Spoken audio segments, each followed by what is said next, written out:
குடும்பங்களோடு சுவைத்து மகிழ வருகை தாருங்கள் நிக்கா பிரியாணி. சேலம், தஞ்சாவூர், விக்கிரவாண்டி மற்றும் உளுந்தூர்பேட்டையில். மிக விரைவில் சென்னையிலும். ஸ்டார் மூவிஸ் பிரசன்ஸ் தியாகராஜன் இயக்கத்தில் பிரசாந்த் நடிப்பில் அந்தகன் வரும் ஆகஸ்ட் 9 முதல் திரையரங்குகளில்.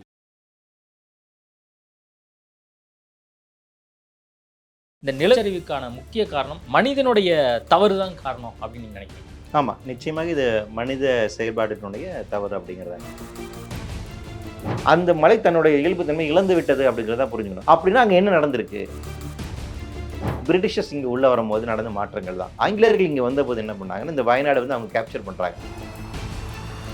தமிழ்நாட்டில் ஊட்டியாக இருக்கட்டும், கொடைக்கானலாக இருக்கட்டும், அந்த பகுதியிலுமே இந்த மாதிரி வந்துருமா அப்படிங்கிற ஒரு கேள்வியை கூட எழுப்புறாங்க. அப்போது இந்த மலை சார்ந்த பகுதிகளை எப்படி கையாளணும்? ப்ராக்டிக்கல் டிஃபிகல்ட்டி என்ன? ப்ராக்டிக்கல் டிஃபிகல்ட்டி ஃபர்ஸ்ட் அவங்களுடைய பாலிசியே வந்துட்டு பார்த்தீங்கன்னா, எதை எடுத்தாலும் அவங்கள வந்து எக்ஸ்பெக்ட் பண்ணணும் அப்படிங்கிறது தான் பாலிசியாக இருக்குது. இப்போ இந்த பிரச்சனைகள் நடக்கிறதுனால தான் 2011ஆம் ஆண்டு காட்கில் கமிட்டி அமைக்கப்பட்டது. காட்கில் கமிட்டி என்ன சொல்லுதுன்னா, அரசு என்ன செய்ய வேண்டும்?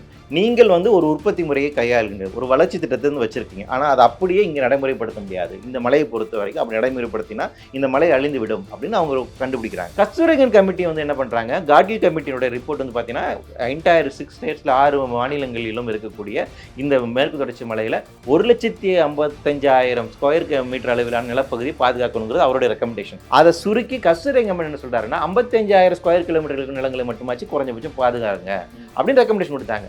அந்த கமிட்டியோட ரெக்கமெண்டேஷனுமே இன்னைக்கு வரைக்கும் கேரளா ஏத்துக்கல. அதனால இப்போ என்ன, ஹெவி ரெயின்ஃபால் வந்துச்சுன்னா நம்ம மேற்கு தொடர்ச்சி மலை தாங்காது அப்படிங்கிற நிலவரத்துல இருக்கு. அப்போ இது மிக மிக ரொம்ப ஆபத்தான விஷயம். இப்போ வயநாடுங்கிறது வாழ தகுதியற்ற ஒரு இடமாக கொஞ்சம் கொஞ்சமாக மாறி வருகிறதா அப்படிங்கிற ஒரு கேள்வியும் எழுப்புறாங்க. ஒட்டுமொத்த வயநாடு அப்படி மாறி வருதான்னு தெரியல. ஆனால் இப்போ நிலச்சரிவு உண்டான அந்த கிராமங்கள் வந்து வாழ தகுதியற்ற இடமாக மாறிடுச்சு. நம்ம எல்லாருமே வந்துட்டு ஊட்டி கொடைக்கானல் வேணால் போகணும் அப்படிங்கிறது நம்ம நிறுத்தணும். ஊட்டி தன்னுடைய கேரிங் கெப்பாசிட்டி இழந்துட்டு வருது.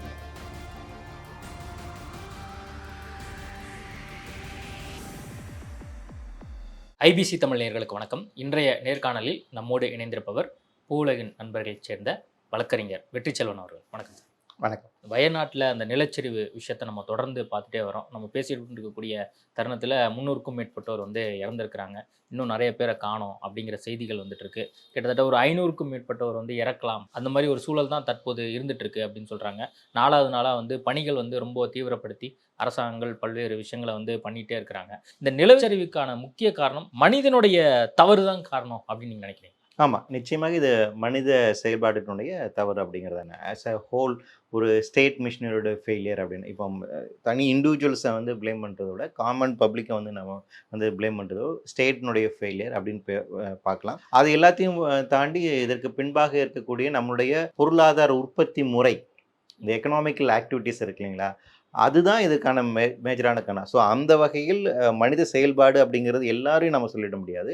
இந்த உற்பத்தி முறை யார் நிர்வாகம் செய்கிறார்கள், யார் அதை கண்ட்ரோல் பண்ணுறாங்களோ அவர்களுடைய அந்த செயல்பாட்டினுடைய விளைவு அப்படின்னு தான் பார்க்கணும். அதான் இப்போ மனித தவறு அப்படின்னா எந்த இடத்துல அது வந்து தொடக்க புள்ளி ஒன்று இருக்கும். இப்போ எண்ட் ஆஃப் தி ரிசல்ட் வந்து ஒரு நிலச்சரிவு ஏற்பட்டு உயிர்கள் போகுது. அந்த ஃபர்ஸ்ட் பாயிண்ட்னு ஒன்று இருக்கும்ல, அது என்னவா இருந்தது, ஆரம்பத்திலே வந்து தடுக்கவும் முடியாது. அதாவது என்னென்னா, இப்போ இந்த நிலச்சரிவு பொறுத்த வரைக்கும் என்ன ரீசன் அப்படிங்கிறது பார்ப்போம், எப்படி இது நிகழ்து அப்படிங்கிறது. ஃபர்ஸ்ட் ரீசன் வந்து மேஜர் இதை இன்டியூஸ் பண்ணது வந்து பார்த்தீங்கன்னா எக்ஸஸ் ரெயின்ஃபால், அதிகப்படியான மழைப்பொழிவு. 48 மணி நேரத்துக்குள்ளாக அந்த பகுதியில் 57 சென்டிமீட்டர் மழை பெஞ்சிருக்கு. ஒரு 6 மாதம் பெய்ய வேண்டிய மழை அப்படிங்கிறது அவங்களுக்கு 48 மணி நேரத்துக்குள்ளே வந்து பெய்ஞ்சிருக்கு. ஸோ இந்த அளவுக்கு எக்ஸஸ் ரெயின்ஃபால் வருவதற்கு என்ன காரணம் அப்படிங்கும்போது ஒரு காரணம் என்ன சொல்கிறாங்கன்னா, அரேபியன் சி வந்து அதிகமாக வெப்பமாக இருக்கிறது ஒரு முக்கியமான காரணம். அரேபியனுடைய மெரின் டெம்பரேச்சர் இன்க்ரீஸ் ஆகிட்டே இருக்குது அப்படின்னு. அரேபியன் சி ஏன் இந்த அளவுக்கு இன்க்ரீஸ் ஆகிட்டே இருக்குது, டெம்பரேச்சர் இன்க்ரீஸ் ஆகிட்டே இருக்கு அப்படின்னு பார்த்தீங்கன்னா, அது காரணம் குளோபல் வார்மிங் அப்படின்னு சொல்கிறாங்க. புவி வெப்பமயமாதல்.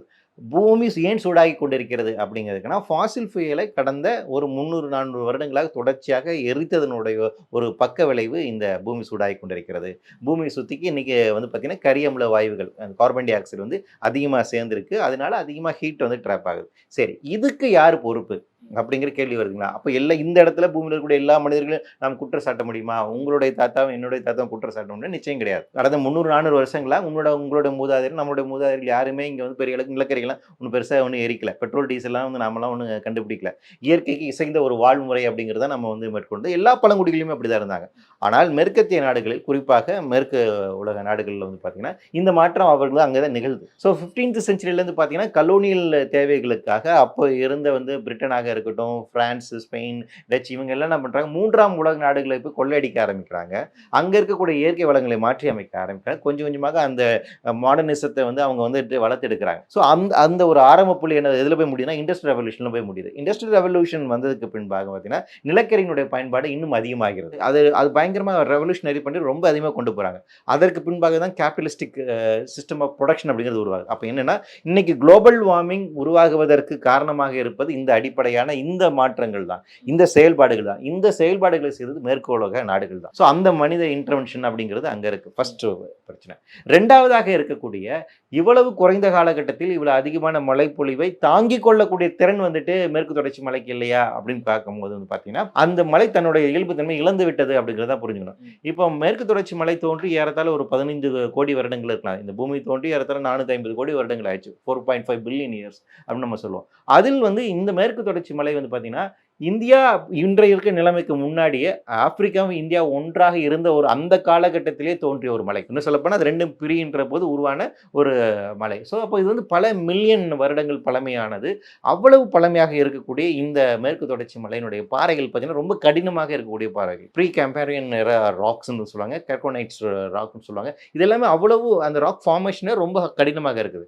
அப்போ இந்த மலை இப்படியான தொடர்ச்சியான பெரும் மலை வெள்ளத்துக்கு தொடர்ச்சியாக பார்த்துட்டு வந்தவர் தான். அதுக்கு எக்ஸசிவ் இந்த மாதிரி கிளைமேட்டிக் ஈவெண்ட்ஸ்லாம் பார்த்திராத ஒரு புதிய மலையில். ஆனால் இன்று அது தாங்கும் திறனை இழந்து விட்டது. 48 மணி நேரத்தில் அதால் 57 சென்டிமீட்டர் அளவுக்கான மலையை தாங்க முடியல, அப்படியே சரிஞ்சு விழுகுது. அப்படின்னா அங்கே என்ன நடந்திருக்கு அப்படிங்கும்போது அங்கே இருக்கக்கூடிய எக்கோசிஸ்டம் கம்ப்ளீட்டாக கொலாப்ஸ் ஆயிருக்கு. அப்போ இதற்கு காரணம் என்ன அப்படின்னு பார்க்கும்போது அதற்கு காரணம், முக்கியமான காரணம் என்ன, பிரிட்டிஷர்ஸ் இங்கே உள்ள வரும்போது நடந்த மாற்றங்கள் தான். ஆங்கிலேயர்கள் இங்கே வந்தபோது என்ன பண்ணாங்கன்னா இந்த வயநாடு வந்து அவங்க கேப்சர் பண்ணுறாங்க.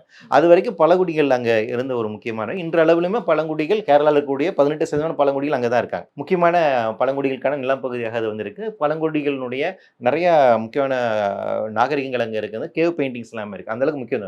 ஸோ ஆங்கிலேயர்கள் இங்கே வந்ததுக்கு அப்புறம் என்ன பண்ணுறாங்கன்னா அந்த பகுதியில் தேக்கு அதிகமாக கிடைக்குது. ஸோ தேக்கு மரங்கள்லாம் வெட்டி எடுக்க ஆரம்பிக்கிறாங்க. அவங்களோட கலோனியல் தேவைகளுக்காக அந்த பகுதியை கொஞ்சம் கொஞ்சம் மாற்ற ஆரம்பிக்கிறாங்க. பிளான்டேஷன்ஸ் கொண்டு வராங்க. என்ன விதமாக பிளான்டேஷன்ஸ் கொண்டு வராங்கன்னா ரப்பர் கொண்டு வராங்க, காஃபி கொண்டு வராங்க. காஃபிக்கு வந்து ஒரு முக்கியமான ஒரு இடமா வந்து மாறுது. டீ பிளான்டேஷன்ஸ் இந்த மாதிரி வந்து அதனுடைய தன்மையை மாற்றி அமைக்கிறாங்க. அப்போ அந்த பகுதிக்குன்னு ஒரு முக்கியத்துவம் இருக்குது. மேற்கு தொடர்ச்சி மலையை பொறுத்த வரைக்கும் அங்கே இருக்க காடுகள் அணிநிலக்காடு அப்படின்னு வள்ளுவர் சொல்கிறாங்களா, அப்படி ஒரு பிரத்யேகமான குணம் இருக்குது.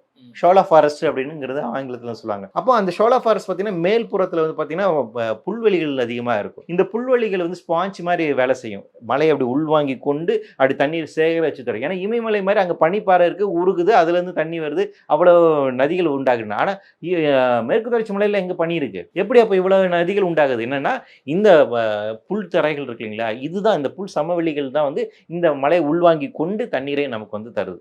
ஸோ அப்படி ஒரு சிஸ்டம் இருக்குது. ஆங்கிலேயர்கள் வந்து இது பார்க்கும்போது தானே வெறும் கிராஸ்லேண்ட் வேஸ்ட்லேண்டாக இருக்குதுன்னு. ஏன்னா அவங்க ஊரில் அப்படி கிடையாது. அவன் பார்த்த லேண்டு. அப்போ அவன் நினைக்கிறான் அவனுக்கு தேவையான யூக்கலிப்டஸ் கொண்டு வா, அவனுக்கு தேவையான காஃபி கொண்டு வா, அப்படி பிளான்டேஷன் வெஜிடேஷன் மாற்றுறாங்க. இந்த எக்கோசிஸ்டம் மாறுதுன்னா இந்த மண்ணுடைய தன்மை அப்படிங்கிறது மாறுது. அப்போ அதுக்கு தாங்கி பிடிக்கக்கூடிய தன்மை அப்படிங்கிறது இருக்குது. அப்போ சாதாரண மழையை வந்து அது தாங்குமே இல்லை, இந்த மாதிரி எக்ஸஸ் ரெயின்ஃபாலில் தாங்கக்கூடிய தன்மை இழக்கின்றது. ஏன் நிலச்சரிவுக்கு காரணம் என்னென்னா அதனுடைய மார்ஃபாலஜிக்கல் சேஞ்ச் ரொம்ப முக்கியமான, மேல்புறமாக ஏற்படக்கூடிய மாற்றங்கள். அதுக்கப்புறம் ஜியாலஜிக்கலாக சேஞ்ச் நடந்த அதனுடைய நிலவியல் சார்ந்திருக்கூடிய மாற்றம். இந்த 2 மாற்றங்கள் ரொம்ப முக்கியம். அப்புறம் கிளைமேட்டிக் சேஞ்ச், அப்புறம் மனித இடர்பாடுகள். அப்போ இந்த மார்ஃபாலஜிக்கல் சேஞ்ச் அங்கே ஆரம்பிக்குது. பிரிட்டிஷ் இருந்த காலகட்டத்தில் தான் அப்படி இருந்துச்சுன்னு பார்த்தீங்கன்னா அது அப்படி தொடருது. அவர்கள் சென்றதுக்கு பின்பாகவும் நிலப்பகுதியில் இருந்த சமவெளியில் இருந்த முதலாளிகள் மேலே வராங்க. அவங்க இந்த பிளான்டேஷன்ஸை விரிவுபடுத்துறாங்க, அங்கே இருக்கிற கட்டுமானங்கள் விரிவுபடுத்துறாங்க. அதுக்கப்புறம் என்ன ஆகுதுன்னா மைனிங் ஆக்டிவிட்டிஸ் போகிறாங்க, அங்கே இருக்கிற கனிம வளங்களை வெட்டி எடுக்க ஆரம்பிக்கிறாங்க. இது 2000-2010 வரைக்கும் இது வந்து தொடருது. அப்போ கண்டினியூஸாக அந்த பகுதியில் இருக்கக்கூடிய எக்கோசிஸ்டத்தை கொலாப்ஸ் பண்ணிக்கிட்டே இருக்காங்க, மாற்றி அமைச்சுக்கிட்டே வராங்க. அப்போ அந்த மலை தன்னுடைய இயல்பு தன்மை இழந்து விடுகிறது. இதற்கு முழுக்க காரணம் அப்படின்னா இந்த மனித சமூகத்தினுடைய இடர்பாடுகள் தான். அப்போ அது ஒரு பீரியட் குமுலேட்டிவாக என்ன ஆகுதுன்னா இந்த மலை தன்னுடைய இயல்பு தன்மையை மாறிடுச்சு, வானிலிருந்து பொழியக்கூடிய அந்த மழையும் தன்னுடைய இயல்பு தன்மையை மாறிவிட்டது. அப்ப இந்த இரண்டுக்குமே மனித சமூகத்தினுடைய செயல்பாட்டு காரணம் இவை இரண்டும் சேர்ந்து இவ்வளவு பெரிய நிலச்சரிவை வந்து உண்டாக்கியிருக்கு. அதான் நீங்க வரலாறு ரீதியாகவும் சொல்றீங்க, பிராக்டிக்கலா என்ன பிரச்சனை இருக்கு அப்படிங்கறது நீங்க சொல்றீங்க இல்லையா? இப்போ இவ்வளோ காரணங்கள்னாலதான் நிலச்சரிவு ஏற்படுது. அதை வந்து அரசாங்கங்கள் தட்டி கேட்டிருக்கணும். அது என்ன வயநாட்டில் மட்டும் இப்படி நடக்குது அப்படின்னு நம்ம கவலைப்படக்கூடாது. ஒட்டுமொத்தமா இந்தியாவிலேயும் நடக்கக்கூடாது, உலகம் முழுவதும் இந்த மாதிரி ஒரு சம்பவம் நடக்கக்கூடாது அப்படின்னு நம்ம நினைக்கிறோம் இல்லையா? அப்போ அந்த குளோபலைசேஷனா இருக்கட்டும், மற்ற இந்த இயற்கை சார்ந்திருக்கக்கூடிய விஷயங்களுக்கு அரசாங்கங்கள் சரியாக கவனம் செலுத்துவது இல்லையா? ஆமா, போதுமான செலுத்துவது இல்லைங்கிறதை தாண்டி அரசாங்கமே இந்த கொள்கையை தான் எடுக்கிறது. இப்போ குளோபலைசேஷன் யார் கொண்டு வந்தாங்க? அரசு தானே கொண்டு வந்து. இந்திய அரசாங்கம் தானே, பார்லிமெண்ட்ல பெருசாக அதை பற்றி விவாதிக்கல. ஆனால் இதுதான் புதிய பொருளாதார கொள்கைன்னு அறிவிச்சிடுறாங்க. அது நம்ம கான்ஸ்டியூஷனுக்கு அகேன்ஸ்டான விஷயம், பேசிக் கான்ஸ்டியூஷனல் பிரின்சிபலுக்கு அகேன்ஸ்டான விஷயங்கள் தான் குளோபலைசேஷன் பொறுத்த வரைக்கும். நம்மளுடைய கான்ஸ்டியூஷனில் வந்து ஆர்டிகல் 39 வந்து டைரக்டிவ் பிரின்சிபல்ஸ் பற்றி பேசுவது, அரசுக்கான வழிகாட்டு நெறிமுறை அப்படிங்கிறது சொல்லுவாங்க. அதில் முக்கியமானது என்னன்னா, கம்யூனிட்டி ரிசோர்ஸ் அப்படிங்கிற ஒரு வார்த்தையை வந்து அம்பேத்கர் வந்து பயன்படுத்துறார். அந்த இதில் பொறுத்தவரை கம்யூனிட்டி ரிசோர்ஸ் நேச்சுரல் ரிசோர்ஸ் சொல்றாரு. நேச்சுரல் ரிசோர்ஸினுடைய பயன்பாடு என்பது அனைத்து மக்களுக்கும் போய் சேர்கின்ற வகையில் அரசனுடைய செயல்பாடு இருக்க வேண்டும் அப்படிங்கிறது தான் சொல்லுவாங்க. ஸோ கான்ஸ்டியூஷனை எழுதும் போது அப்போ இருந்தவருடைய தலைவர்கள் எல்லா நோக்கம் இந்தியா என்பது ஒரு சோசியல் டெமோக்ரஸியாக வளரணும், அதை நோக்கி பயணிக்க வேண்டும். அந்த சோசியல் டெமோக்ரஸியை நோக்கி நாம் பயணிக்க வேண்டும் என்றால் அரசாங்கம் என்ன செயல்பாடுகள் செய்ய வேண்டும் என்பதற்கான வரையறை தான் இந்த டைரக்டிவ் பிரின்சிபல்ஸ். அதுல வந்து இயற்கை வளங்களுடைய பயன்பாடு அனைத்து மக்களுக்கு போய் சேர்கின்ற அப்படின்னு தான் இருக்கு. ஆனால் குளோபலைசேஷன் வந்ததுக்கு அப்புறம் எல்லாம் தனியார்மயம் கொடுக்குறோம். அப்போ கான்ஸ்டியூஷனுடைய இந்த சோசியல் டெமோக்ரஸியினுடைய அந்த நடைமுறைக்கு எதிரான சித்தாந்தங்களை நடைமுறைப்படுத்தும். அப்போ அரசு கொள்கையாகவே இங்க என்ன செய்யுதுன்னா, இயற்கை வளங்களையும் காடுகளையும் அவங்க என்னவா பாக்குறாங்கன்னா, வியாபாரத்துக்கான ரா மெட்டீரியல்ஸா பாக்குறாங்க. அது அப்பத்துல இருந்து ஆரம்பிக்கிறாங்க. அதனுடைய உச்சபட்சம் தான் இன்னைக்கு வந்து என்ன பண்றாங்க, மேக் இன் இந்தியான்னு சொல்லிட்டு, இங்க வாங்க, நாங்க ரா மெட்டீரியல்ஸ் தரோம், நாங்க தண்ணி தரோம், உங்களுக்கு ஸ்பெஷலுக்கு ஜோன் அமைச்சு தரோம், சிட்டு வெளி சாலை போட்டு தரோம், உங்களுக்கு பரந்தூர் விமான நிலையம் கட்டி தரோம், உங்களுக்கு அதானி போர்ட்டு கொண்டு தரோம், நீங்க இங்க வாங்க, உற்பத்தி பண்ணிக்கோங்க, எடுத்துட்டு உங்க ஊர்ல போய் வச்சுக்கோங்கிறோம். மேக் இன் இந்தியாவோட கான்செப்ட் அதுதானே. அந்த பிரியாரிட்டிங்கிறது வேற ஒரு விதமாக புரிந்து கொள்ளப்பட்டு மக்களுக்கு எப்படி சேரணும் அப்படி சேராம இந்த மாதிரி வேற வழிகளில் ரோடு போடுறதா இருக்கட்டும், இந்த மாதிரி துறைமுகங்களை வந்து அதிகப்படுத்துறதா இருக்கட்டும், அந்த மாதிரி விஷயத்துக்கு கவனம் செலுத்துறாங்கன்னு நீங்க சொல்றீங்களா? இப்போ மலை சார்ந்த பகுதியை எப்படி பாதுகாக்கணும் அப்படிங்கிறது குறித்து வந்து தொடர்ந்து நம்ம பேசிக்கிட்டே இருக்கோம். இப்போ தமிழ்நாட்டுல ஊட்டியா இருக்கட்டும், கொடைக்கானலா இருக்கட்டும், அந்த பகுதியிலுமே இந்த மாதிரி வந்துருமா அப்படிங்கிற ஒரு கேள்வியை கூட எழுப்புறாங்க. அப்போ இந்த மலை சார்ந்த பகுதிகளை எப்படி கையாளணும் அப்படிங்கிறதுக்கு மத்திய அரசாங்கங்களோ அல்லது மாநில அரசாங்கங்களோ அது கொள்கை அளவுல வந்து பின்பற்றதுல என்ன பிரச்சனை இருக்கிறதா நீங்க பாக்குறீங்க? பிராக்டிக்கல் டிஃபிகல்ட்டி என்ன? பிராக்டிகல் டிஃபிகல்ட்டி ஃபர்ஸ்ட் அவங்களுடைய பாலிசியை வந்துட்டு பாத்தீங்கன்னா, எதை எடுத்தாலும் அவங்களை வந்து எக்ஸ்பெக்ட் பண்ணணும் அப்படிங்கிறது தான் பாலிசியாக இருக்குது. இப்போ இந்த பிரச்சனைகள் நடக்கிறதுனால தான் 2011ஆம் ஆண்டு காட்கில் கமிட்டி அமைக்கப்பட்டது. காட்கில் கமிட்டி ஏன் வருது? கண்மூடித்தனமான மைனிங் ஆக்டிவிட்டிஸ் அங்கே பண்ணுறாங்க. அந்த வெஸ்டர்ன் காட்ஸுங்கிறது கம்ப்ளீட்டாக பிரச்சனையாகாது. கேரளாவில் மட்டுமல்ல, தமிழகத்துலேயும் இந்த பிரச்சனை இருந்துச்சு, கர்நாடகாவிலும் பிரச்சனை இருந்துச்சு, மகாராஷ்டிராவிலும் குஜராத்லேயும் இருந்துச்சு, கோவாவிலும் இருந்துச்சு. அதனால் இந்த 5-6 மாநிலங்கள் இருக்கக்கூடிய மேற்கு தொடர்ச்சி மலையை பாதுகாக்க வேண்டும் என்று மக்கள் பெரும் இயக்கங்களை மேற்கொள்கிறாங்க. அதன் அடிப்படையில் தான் காட்கில் கமிட்டி வருது, 2011 வருது இல்லைங்களா? காட்கில் கமிட்டி என்ன சொல்லுதுன்னா, அரசு என்ன செய்ய வேண்டும், நீங்கள் வந்து ஒரு உற்பத்தி முறையை கையாளுங்க, ஒரு வளர்ச்சி திட்டத்தை வச்சிருக்கீங்க, ஆனா அதை அப்படியே இங்க நடைமுறைப்படுத்த முடியாது. இந்த மலையை பொறுத்த வரைக்கும் அப்படி நடைமுறைப்படுத்தினா இந்த மலை அழிந்து விடும் அப்படின்னு அவங்க கண்டுபிடிக்கிறாங்க. அதன் அடிப்படையில் என்ன சொல்றாங்கன்னா, இந்த மலையை பாதுகாப்பதற்கு ஒரு கமிட்டி ரிப்போர்ட்ஸ் சஜஷன் கொடுக்குறாங்க, ரெக்கமெண்டேஷன் கொடுக்குறாங்க. என்ன சொல்றாங்கன்னா, இந்த மலையில் இருக்கக்கூடிய ஆல்ரெடி ப்ரொடெக்டட் ஜோன்ஸ் இருக்கு, அதை நீங்க ஐடென்டிஃபை பண்ணிருக்கீங்க. நேச்சுரல் பார்க்ஸ் இருக்கு, வைல்ட் லைஃப் சாங்சுரிஸ் இருக்கு, அது ஆல்ரெடி ப்ரொடெக்டட் ஜோன். இதை தவிர்த்து இருக்கக்கூடிய சூழலியல் முக்கியத்துவம் வாய்ந்த பகுதிகளை கண்டறியுங்கள் அப்படின்னாரு. அந்த சூழலியல் முக்கியத்துவம் வாய்ந்த பகுதியில் 3 கேட்டகரியாக வந்து பிரிக்கிறாரு. Eco sensitive zone 1, zone 2, zone 3. Eco sensitive zone 1 பொறுத்த வரைக்கும் அந்த இடத்துல எந்த புதிய ஆக்டிவிட்டியும் செய்ய வேண்டாம். ஏற்கனவே இருக்கிற வீடு இருக்கட்டும், ஆனால் புதுசாக நீங்கள் அலோவ் பண்ணாதீங்க, புதுசாக இண்டஸ்ட்ரீஸை வந்து நீங்கள் அலோவ் பண்ணாதீங்க. ஏற்கனவே இருக்கக்கூடிய எப்படி மாற்றி அமைக்கணும்னு யோசிங்க. அங்கே இதுக்கு ஏற்ற மாதிரி என்ன மாதிரி கல்டிவேஷன்ஸ் கொண்டு வர முடியும்னு யோசிங்க. கேட்டகரி 2ல என்ன நடவடிக்கை செய்யலாம், கேட்டகரி 3ல என்ன மாதிரி ஆக்டிவிட்டி செய்யலாம்னு வரையறுக்கிறார். இப்போ இந்த வயநாடு பொறுத்த வரைக்கும் அங்கே இருக்கக்கூடிய 3 தாலுக்காவில், ஒரு தாலுக்காவில் தான் இப்போ நிலச்சரிவு, அந்த தாலுக்கா உட்பட 3 தாலுக்காவை eco sensitive zone category 1 declare பண்ண ரெக்கமெண்டேஷன் கொடுக்குறாரு. அன்றைக்கு அங்க இருக்கக்கூடிய மாநில அரசாங்கம் அதை எதிர்த்தாங்க, எல்லா கட்சிகளுமே அதை வந்து எதிர்த்தாங்க. சூழலாளர்கள் மட்டும்தான் இந்த அறிக்கையை வந்துட்டு வரவேற்றார் ஒழிய அங்க இருக்கக்கூடிய முதலாளிகள், அவருக்கு சார்ந்தக்கூடிய கட்சிகள் எல்லாமே அதை கண்டிப்பா எதிர்க்கிறாங்க, ஏற்றுக்கொள்ள மாட்டோம்னு சொன்னாங்க. அதனால 2013ல கஸ்தூரிரங்கன் கமிட்டி வந்துச்சு. கஸ்தூரிரங்கன் கமிட்டி வந்து என்ன பண்றாங்க, காட்கில் கமிட்டியோட ரிப்போர்ட் வந்து பாத்தீங்கன்னா என்டையர் 6 ஸ்டேட்ஸ்ல 6 மாநிலங்களிலும் இருக்கக்கூடிய இந்த மேற்கு தொடர்ச்சி மலையில 1,55,000 ஸ்கொயர் மீட்டர் அளவிலான நிலப்பகுதியை பாதுகாக்கணுங்கிறது அவருடைய ரெக்கமெண்டேஷன். அதை சுருக்கி கஸ்தூரிரங்கம் என்ன சொல்றாருன்னா 55,000 ஸ்கொயர் கிலோமீட்டர் நிலங்களை மட்டுமாச்சு குறைஞ்சபட்சம் பாதுகாருங்க அப்படின்னு ரெக்கமெண்டேஷன் கொடுத்தாங்க. அந்த கமிட்டியோட ரெக்கமெண்டேஷனுமே இன்னைக்கு வரைக்கும் கேரளா ஏத்துக்கல. அவங்க ஒரு தனியாக கமிட்டி ஃபார்ம் பண்ணாங்க, நாங்க நடைமுறைப்படுத்த போறோம்னு சொன்னாங்க. அதுக்கப்புறம் ஒரு வழக்கு தாக்கல் செய்யப்பட்டு அந்த வழக்கு தீர்ப்புக்கு பின்பாக 2022ஆம் ஆண்டு தான் ஒன்றிய அரசாங்கம் இந்த மலைகளை பாதுகாப்பதற்கான ஒரு டிராஃப்ட் நோட்டிபிகேஷன் வெளியிடுறாங்க. இந்த கஸ்தூரிரங்கன் கமிட்டியினுடைய ரெக்கமெண்டேஷன்ஸை பேஸ் பண்ணி அதுமே டிராஃப்ட் நோட்டிபிகேஷன் தான், அது இன்னும் ஃபைனல் ஆகி வரல. அப்ப என்னன்னா அரசு முன்பாக அறிவியல் ரீதியாக இருக்கக்கூடிய ஒரு ரெக்கமெண்டேஷன்ஸ் இருக்கு. இந்த மலையை எப்படி நீங்கள் பாதுகாக்க வேண்டும் சொல்லுது. அது என்ன சொல்லுதுன்னா, சரி நீ உன் டெவலப்மெண்ட் ஆக்டிவிட்டிஸை பண்ணிக்கோ, எல்லா இடத்துலையும் பண்ணாத, குறைஞ்ச இடத்த வச்சு பாதுகாத்து வைங்கன்னு சொல்றாங்க.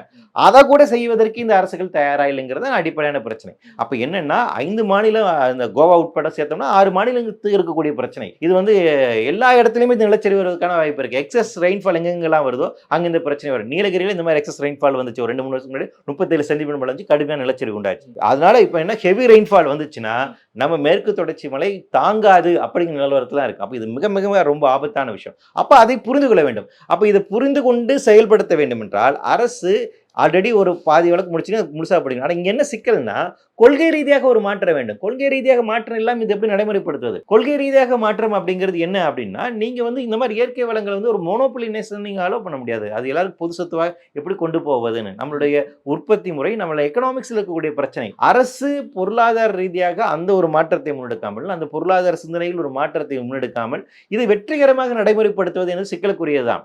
முதல் கட்டமாக நாம் என்ன செய்யலாம்? கஸ்தூரிரங்கன் கமிட்டியை நடைமுறைப்படுத்துங்கன்னு கேட்கலாம். அதான் இப்ப 2 அறிக்கையுமே அங்க இயற்கை வளத்தை பாதுகாக்கணும், எக்கோ சென்சிட்டிவ் ஏரியாங்கிற விஷயத்தை பாதுகாக்கணும் அப்படின்னு சொல்லி 2 அறிக்கைகளுமே சொல்லியிருக்கு.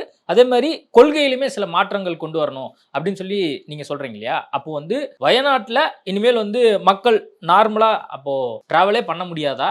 இனிமேலும் இந்த மாதிரி வருவதற்கான வாய்ப்புகள் இருக்கு. ஏன்னா காரணம் என்ன அப்படிங்கிறது நம்ம எல்லாத்துக்குமே தெரியும். இயற்கையாக மற்ற சூழலில் காரணமாக அங்க அதிகமாக மழை பொழியறதுக்கும் வாய்ப்பு இருக்கு. அப்போ இனிமேல் வயநாடுங்கிறது எப்படி இருக்க போகுது அப்படிங்கிற ஒரு அச்சம் இயல்பாவே எல்லாத்துக்குமே இருக்கும். நம்ம சொந்த பந்தங்கள் எல்லாருமே அங்க இருப்பாங்க, அங்க இருக்கக்கூடிய மக்களுமே ரொம்ப அச்சப்படுவாங்க. அப்போ வயநாடுங்கிறது வாழ தகுதியற்ற ஒரு இடமாக கொஞ்சம் கொஞ்சமா மாறி வருகிறதா அப்படிங்கிற ஒரு கேள்வியும் எழுப்புறாங்க. ஒட்டுமொத்த வயநாடு அப்படி மாறி வருதான்னு தெரியல. ஆனா இப்ப நிலச்சரிவு உண்டான அந்த கிராமங்கள் வாழ தகுதியற்ற இடமாக மாறிடுச்சு அப்படிங்கிறதா யதார்த்தமா ஒண்ணு. Hume centre for ecology and marine biology அப்படின்னு ஒரு அமைப்பு இருக்காங்க. அந்த பகுதியிலே செயல்படக்கூடிய ஒரு பகுதி வயநாடுல தான் செயல்படுறாங்க. அதனுடைய டைரக்டர் இயக்குனர் ஒரு தகவல் சொல்றாரு. அவர் பேட்டியெல்லாம் கொடுத்துருக்காரு. அவர் பேர் வாசுதேவன் நினைக்கிறேன். அவர் என்ன சொல்றாருன்னா, அந்த பகுதி இனிமேல் மக்கள் வாழ தகுதியற்ற இடமாக மாறிடுச்சு. ஏன்னா அது லேண்ட் ஸ்லைடிங் கண்டினியூஸா இருக்க போற இடமாச்சு. எப்பப்பெல்லாம் அங்கே ஹெவி ரெயின்ஃபால் வருதோ அங்கெல்லாம் கண்டிப்பா லேண்ட் ஸ்லைடிங் வரும். அதனால இனிமேல் அந்த பகுதியில் வாழ முடியாதுன்னு சொல்றாரு. அப்ப நாம என்ன பண்ண முடியும்னா, இது வயநாடுக்கு மட்டும் இருக்கக்கூடிய பிரச்சனை இல்லை, நம்ம நீலகிரி மாவட்டத்துக்கும் இருக்கக்கூடிய பிரச்சனை தான். இங்க இருக்கக்கூடிய ஊட்டியாக இருக்கட்டும், கொடைக்கானல், இந்த பகுதியில் நிலச்சரிவுகள் அதிகமாக இன்னும் எதிர்காலம். அப்ப நாம் ஃபர்ஸ்ட் செய்ய வேண்டியதுன்னா, நீங்க நிலச்சரிவு உண்டாகக்கூடிய பகுதியை கண்டறிய வேண்டும். அந்த அட்லஸை ரெடி பண்ணும். இப்பதான் அந்த அட்லஸ் ரெடி பண்ணிருக்காங்க. ஐஐடி டெல்லி இப்பதான் இந்த மாதிரி லேண்ட் ஸ்லைடிங் உண்டாகக்கூடிய வாய்ப்பு இருக்கக்கூடிய இடங்கள் அப்படிங்கிறது கண்டறிஞ்சிருக்காங்க. இதை செய்ய வேண்டியது ஜியாலஜிக்கல் சர்வே ஆஃப் இந்தியா. அவங்க இவ்வளவு காலம் அவங்க சில டேட்டா செஞ்சிருக்காங்க, அப்டேட் பண்ணாம இருக்கிறாங்க. அது பொது வழியில இல்லை. ஆனா இந்த மாதிரி நிலச்சரிவுகள் உண்டாகக்கூடிய பகுதியில் இப்பதான் கண்டறியப்பட்டுள்ளது. தமிழகத்திலும் இப்படியான பண்ணும். ஹிமாச்சல் பிரதேசல ஓரளவுக்கு பண்ணிருக்காங்க, கேரளாவில் பண்ணிருக்காங்க, தமிழகத்தில் பண்ணிருக்காங்கன்னு நமக்கு தெரியல. ஆக இப்படியான பகுதியில் கண்டறியப்பட்டு அதன் மூலமா அதுக்கு தேவையான நடவடிக்கை எடுக்கணும். ஆனால் நீங்கள் குறிப்பிடுவது போல காலநிலை மாற்றம் என்ன பண்ணுதுன்னா, காலநிலை மாற்ற பாதிப்புகளே இல்லாத ஒரு இடம் இனிமேல் கிடையாது. அந்த சிவியாரிட்டி தான் நம்ம பார்க்கணும். இனிமேல் இந்த இடம் அப்படிங்கிறது கம்ப்ளீட்டா இருப்பதற்கே லாக்கியற்ற இடம் அப்படின்னா அங்க மக்களை நீங்க வேற இடத்துக்கு தான் கொண்டு போய் ஆகணும். சில இடங்கள் பரவாயில்ல, சில இடங்கள்ல தடுப்பு நடவடிக்கை பண்ணலாம்னு சொல்லி. ஏன்னா இன்னைக்கு காலநிலை மாற்றம் அப்படிங்க அப்படி ஆக்கிருச்சு. சேஃபஸ்ட் பிளேஸ் அப்படின்னு இப்ப எதுவும் கிடையாது. எல்லாமே பிரச்சனைக்குரியதான். அப்ப எல்லாமே பிரச்சனைக்குரியதுல எந்த கேட்டகரி ஆஃப் லெவல்ல நாம இருக்கிறோம்? இது ரொம்ப மோஸ்ட் ஹசார்டஸா இருக்கு, இல்ல இது குறைஞ்ச அளவு ஹசார்டஸ் தான் இருக்கு, இது மினிமம் லெவல் ஹசார்டஸ் இருக்குன்னா அப்படியான பகுதியை கண்டறிந்து அங்க நாம இடம்பெற செய்வது, அங்க பாதுகாப்பை உறுதி செய்வது அப்படிங்கிறத எதிர்காலத்தில் சரியான திட்டமாக இருக்கும். ஓகே, இப்போ என்னன்னா, இப்போ வயநாட்டுல இருந்து 100 கிலோமீட்டர் தான் நீலகிரி இருக்கு. அடுத்து இப்போ இங்கேயும் வந்துச்சுன்னா என்ன பண்றது அப்படின்னு சொல்லி இப்போ கொஞ்சம் கொஞ்சமா மக்கள்லாம் அச்சப்பட்டு இருக்காங்க.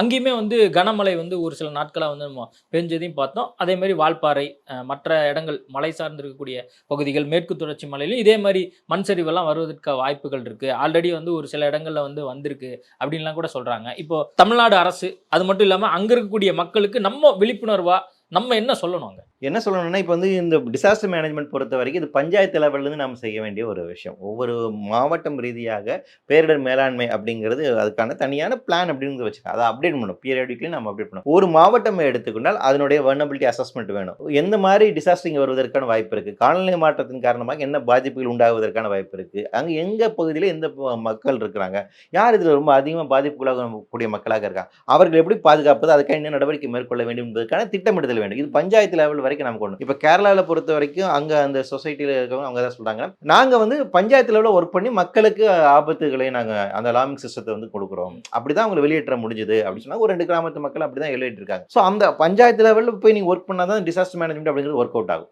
இது வந்து டெக்னிக்கலாக அட்மினிஸ்ட்ரேட்டிவ் செய்ய வேண்டியது.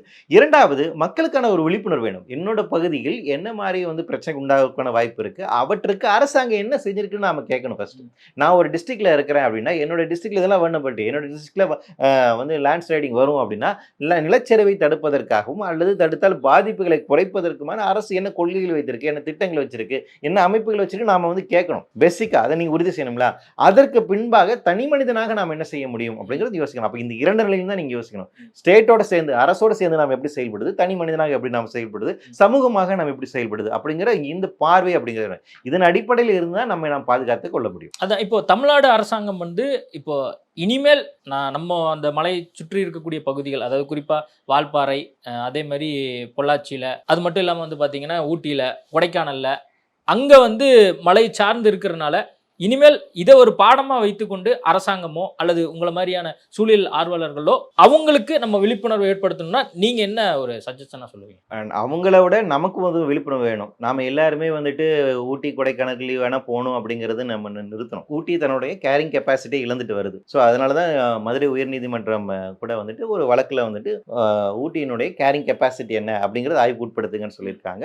அங்கே விசிட்டர்ஸாக போகிறவங்க எல்லாருக்குமே பாஸ் கொடுங்க அப்படின்னு அது ஒரு ரெகுலேஷன்ஸ் வேணும். என்னன்னா நாம நினைக்கிறேன், நாம வாழக்கூடிய இந்த பகுதியில் இங்க இருக்கக்கூடிய காடுகள் எல்லாத்தையும் அழிச்சிட்டு இதை வந்து ஒரு பொட்டல் காடாக மாத்திட்டு இதை வந்து கான்கிரீட் ஜங்கிளா வந்து மாத்திட்டு நம்ம ஓய்வு நேரத்தில் மட்டும் அங்க இருக்கக்கூடிய ஏதோ பசுமன் கொஞ்சம் இருக்குது அங்க போவான்னு போய் குவிறது இருக்கு இல்லையா, இந்த மணல்லையும் ரொம்ப சிக்கலுக்குரியது. அதனால இதை நம்ம வந்து கேள்விக்கு உட்படுத்த வேண்டிய ஒரு தேவையா இருக்கு. இந்த பகுதி மட்டுமில்ல, தமிழகத்தில் இருக்கக்கூடிய மேற்கு தொடர்ச்சி மலையினுடைய எல்லா பகுதியும், அது கன்னியாகுமரியிலிருந்து ஆரம்பிச்சு அதனுடைய தாங்கும் திறன் அப்படிங்கிறது என்ன இருக்குன்னு நம்ம மாநிலத்தை நாம் ஆய்வுக்கு உட்படுத்தலாம். ஏன்னா கஸ்தூரிரங்கன் கமிட்டி பொறுத்த வரைக்கும் தமிழ்நாடு அரசாங்கம் ஏற்றுக்கிட்டு இந்தந்த பகுதியில் நாம வந்து ப்ரொடெக்டட் ஜோனா அறிவிக்கலாம்னு சொல்லிட்டாங்க. ஸோ அந்த நடவடிக்கை அப்போ நம்ம பகுதியில் இருக்கக்கூடிய மேற்கு தொடர்ச்சி மலையை நாம் பாதுகாப்பதற்கு நடவடிக்கை எப்படி மேற்கொள்ளுது, அது அதனுடைய தாங்கும் திறனோடு இருக்கின்றதா, அதனுடைய இயற்கை சூழலோடு இருக்கின்றதா, அப்போ அதை கன்சர்வேஷன் பண்ண வேண்டிய ஆஸ்பெக்ட் அப்படிங்கிறது என்னவா இருக்குது. அப்போ இந்த மாதிரி டூரிசத்தை பொறுத்தவரை இது எப்படி முறைப்படுத்துவது அப்படிங்கிற இந்த இருக்கு. அந்த பகுதியில் இருக்கக்கூடிய மக்களை பொறுத்த வரைக்கும் நாம் என்ன செய்யணும்னா எந்த மாதிரி கட்டுமானம் புதுசாக அனுமதிக்கலாம், எங்கே அனுமதிக்கலாம், எந்த மாதிரி திட்டங்களை வந்து நீங்கள் வந்து கொண்டு வரலாம், என்ன மாதிரி வளர்ச்சி திட்டங்களை வந்து கொண்டு வரலாம், அது எப்படி முறைப்படுத்துவது என்பதற்கான ஒரு தெளிவான பிளான் அப்படிங்கிறது நம்ம வந்து எவால்வ் பண்ணணும். அதான் இப்போ நீங்கள் சொல்கிறீங்களா கஸ்தூரிரங்கன் கமிட்டி வந்து தமிழ்நாடு அரசாங்கம் வந்து ஏற்றுக்கொண்டு விட்டது அப்படின்னு சொல்லி. இப்போ வந்து அந்த சீசன் டைமில் வந்து அதிகமாக மக்கள் அங்கே போகிறாங்க, ரெசார்ட்டுகளுமே அப்படியே நிறைய வர ஆரம்பிச்சிருச்சு. அப்படிங்கும்போது அப்போது ரெசார்ட்டுகளுக்கு அந்த கட்டுப்பாடு விதிக்கிறதா இருக்கட்டும், அது மட்டும் இல்லாமல் மக்கள் இப்போ நீங்கள் சொல்கிற மாதிரி ஒரு அவேர்னஸ் கொடுக்குற மாதிரியான சில விஷயங்கள் அவங்களா வந்து பண்ணுறதா இருக்கட்டும், அந்த மாதிரி விஷயங்கள் வந்து இன்னுமே வந்து கடுமையாக்கணும் அப்படின்னு நினைக்கிறீங்களா? நிச்சயமாக அதுக்கு வந்து கடுமையாக்கணும், வேற வழி கிடையாது. ஏன்னா ஏற்கனவே உயர்நீதிமன்றத்தினுடைய உச்சநீதிமன்றத்தின் உத்தரவுகளுக்கு அதன் அடிப்படையில் நிறைய ரெசார்ட்ஸை வந்து இடிச்சுக்கிட்டு இருக்காங்க. அதில் நிறைய கண்டறியப்பட்டு அத்துமீறலாக கட்டப்பட்டிருக்கக்கூடிய இல்லீகலாக கட்டப்பட்டிருக்கக்கூடிய ரெசார்ட்ஸ்லாம் வந்து இடிக்கணும்னு சொல்லிட்டாங்க. ஸோ அதை கண்டறிஞ்சு அந்த பணிகளை நீங்கள் துரிதப்படுத்தணும். ஒரு மலை பிரதேசத்தில் எப்படியான வீடுகள் கட்ட வேண்டும் என்பதற்கான கைட்லைன்ஸ் வந்து இருக்கு. அதை நாம இன்னும் மேம்படுத்த வேண்டிய தேவை அப்படிங்கிறது இருக்கு. எந்த இடத்த நம்ம அப்போ வந்து ஒரு ஒரு நகரத்தை எப்படி பிளான் பண்றோம் அப்படிங்கும்போது ஒரு ஹில் ஏரியாவை நீங்க எப்படி பிளான் பண்றீங்கன்னு அப்படிங்கிறது இருக்கு. நம்மளை பொறுத்த வரைக்குமே நமக்கு ஹில் ஏரியா கன்சர்வேஷன் அத்தாரிட்டின்னு தனியாக வச்சிருக்கோம். மலை சார்ந்து இருக்கக்கூடிய பகுதிகளில் எப்படி கட்டுமானங்கள் கொண்டு வரணும் அப்படிங்கிறது அந்த கமிட்டியே நாம் இன்னும் மேம்படுத்த வேண்டிய. அந்த கமிட்டி கூட 20 வருஷத்துக்கு முன்னாடி வந்த ஜியோவின் அடிப்படையில் இங்கே கூட ஒரு கமிட்டி தான். ஸோ அந்த கமிட்டி நாம் வந்து மேம்படுத்தணும், அதுக்கான ப்ராப்பர் கைட்லைன்ஸ் வந்து நம்ம வந்து கொடுக்கணும், கண்காணிப்பு அமைப்புகளை கொள்ளணும். நிச்சயமாக புதிய மக்கள் குடியேற்றத்தையும் அதனுடைய விரிவாக்கத்தையும் நாம் வந்து நிச்சயமாக கண்காணிக்க வேண்டிய ஒரு தேவையா இருக்கு, அது முறைப்படுத்த வேண்டிய தேவையா இருக்கு. இது நம்ம இப்படியே அலோ பண்ணோம் அப்படின்னா நம்ம இங்கேயும் இந்த மாதிரி சிக்கல்கள் நிச்சயமா வருவதற்கான வாய்ப்பு இருக்கு. அதுல எந்த விதமான சந்தேகங்கள் வேண்டாம். அதனால ஏற்கனவே இருக்கிற சட்டங்களை இன்னும் மேம்படுத்துவது, அதை இன்னும் கடுமையாக்குவது அப்படிங்கிறது நிச்சயமான தேவையான ஒரு விஷயங்கிறதா இருக்கு. ஓகே சார், நிறைய விஷயங்கள் குறித்து பேசியிருக்கோம். நேர்காணல் கொடுத்ததுக்கு மிக்க நன்றி. நன்றி. குடும்பங்களோடு சுவைத்து மகிழ வருகை தாருங்கள் நிக்கா பிரியாணி. சேலம், தஞ்சாவூர், விக்கிரவாண்டி மற்றும் உளுந்தூர்பேட்டையில். மிக விரைவில் சென்னையிலும். ஸ்டார் மூவிஸ் பிரசன்ஸ் தியாகராஜன் இயக்கத்தில் பிரசாந்த் நடிப்பில் அந்தகன் வரும் ஆகஸ்ட் 9 முதல் திரையரங்குகளில்.